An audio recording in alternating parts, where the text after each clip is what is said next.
हर्षवर्धन पाटील साहेब म्हणले की ते आणि म्हणजे भरणे मामा आज पहिल्यांदाच स्टेजवर इथं एकत्र आलेत. परत भरणे मामा पण म्हणले की आज पहिल्यांदाच आम्ही दोघं स्टेजवर आलो. आता मला फक्त एवढंच वाटतं की मी आल्यामुळे दोघं आलेत, त्यामुळे मला सारखं इथं बोलवा, म्हणजे तुमच्या दोघांना सारखं स्टेजवर यायला लागेल. मध्ये मी बसतो मध्ये, मला काय मध्ये बसायला अडचण नाही, फक्त म्हणजे दोघांच्या मध्ये शेपणार नाही एवढं बघा फक्त, बाकी काय नाही. पण आता पण मामांनी बरंच आमच्या भाच्यांचं कौतुक केलं. म्हणजे धीरेंद्रचं जावळी म्हणून त्यांनी सांगितलं शिवरूपराजे आणि मुलामध्ये बराच फरक आहे. आता ते कसं आहे मामा, शिवरूपराजे ज्या वेळेला मोठे होत होते म्हणजे त्यावेळेला जरा लोकशाही कमी होती, तर त्यामुळे ते ज्या वेळेला कॉलेजमधनं बाहेर पडत होते त्यावेळेला आता त्यांचं ह्यांच्या कॉलेजमुळं मला पुण्याला कॉलेजला आईनं माझ्या ठेवलं नाही, अशी माझी अडचण आहे. त्यामुळं आता दुसरे होते ते वेगळाच विषय होता. त्यामुळं मला मी म्हटलं माझी 10वी झाली, मी म्हटलं आता तुम्ही विषय मी म्हटलं आई मला पुण्याला राहायचं, माझे सगळे मित्र पुण्यात आहेत. म्हणजे अजिबात तुला पुण्यात ठेवणार नाही, ही दोघं पुण्यात आहेत त्यामुळे तुला पुण्यात ठेवणार नाही म्हटलं. आणि मला काय पुण्यामध्ये कॉलेजला या दोघं पण आज एक आहे.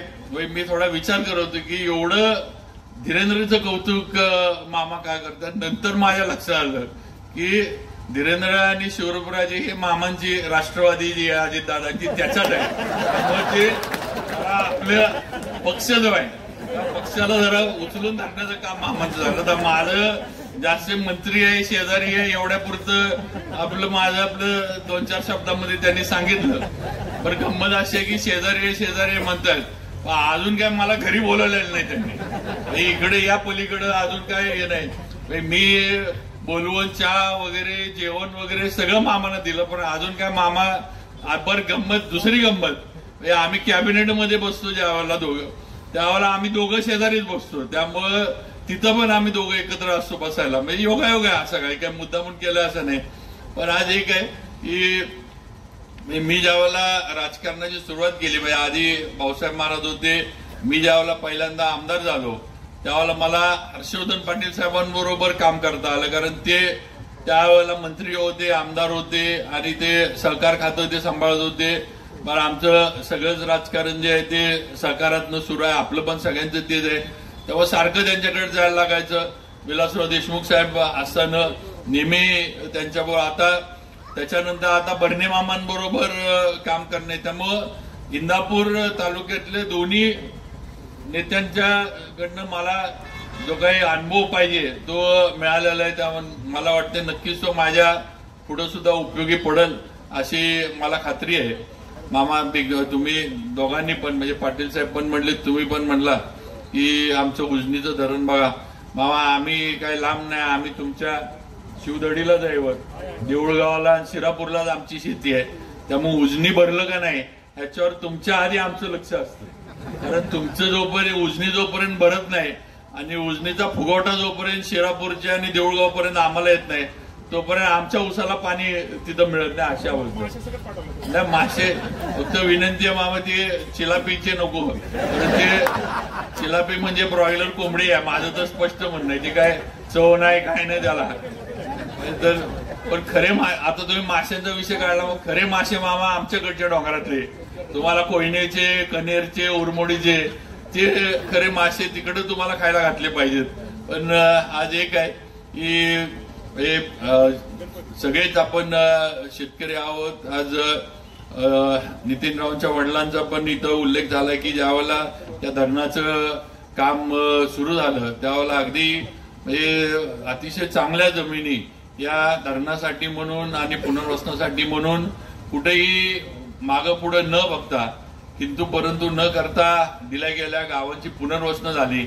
म्हणून आज एवढं उजनीचं हे सगळं जे काही एवढा मोठा धरण जे आहे ते झालं. आज याच्यामुळं आपला तालुका असेल, सोलापूर असेल, सगळे जिल्हे आज या उजनीमुळं शेतीच्या बाबतीमध्ये स्वयंपूर्ण झालेत, ही वस्तुस्थिती आहे.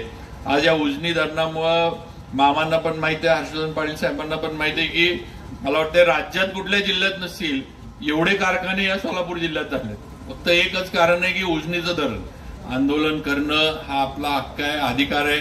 शेवटी आंदोलन हा आपल्या मागण्या म्हणजे समाजाच्या पुढं सरकार पुढं मांडण्याचा हा एक आपला मार्ग असतो. त्यामुळे याच्यामध्ये आंदोलन करण्यामध्ये काही चुकीचं नाही. पण शेवटी आपण जे मागतोय हे उद्या कुणी कोर्टामध्ये गेलं तर ते टिकलं पाहिजे, ह्याचा आपण सगळ्यांनी लक्ष दिलं पाहिजे. नुसतं कुणीतरी काहीतरी जाहीर करायचं आणि ते कोर्टानं परत रद्द करायचं असा प्रकार होता उपयोगी नाही. तर शेवटी मराठा समाजाच्या पदरात काहीच पडणार नाही, ही वस्तुस्थिती आहे.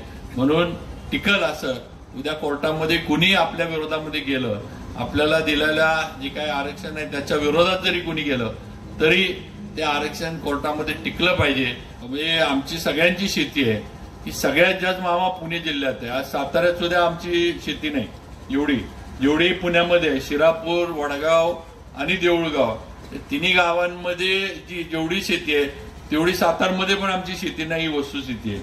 आणि तुम्ही म्हटला महाराज वेगळेच असतात, पण मामा आमची 52 एकरच शेती आहे महाराजांची. त्याच्या पलीकडे आमच्याकडे शेती नंतर नवीन खरेदी महाराजांनी नंतर केली ती वेगळी, ती नंतर जायचं.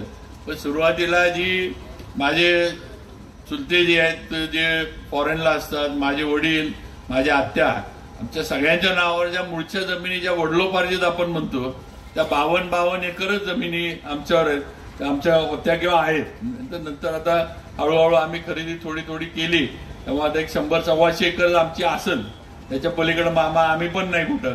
तेव्हा महाराज जरी असलो तरी आम्ही लई सर्वसामान्य आहे. आम्ही नेहमी म्हणत असतो, कॅबिनेटमध्ये पण मी तुम्हाला म्हणत असतो की राज्य हे देशमुख, पाटील आणि पवारांचंच राज्य आहे. आम्ही फक्त भोसले नुसत्या नावापुरतेच आहे.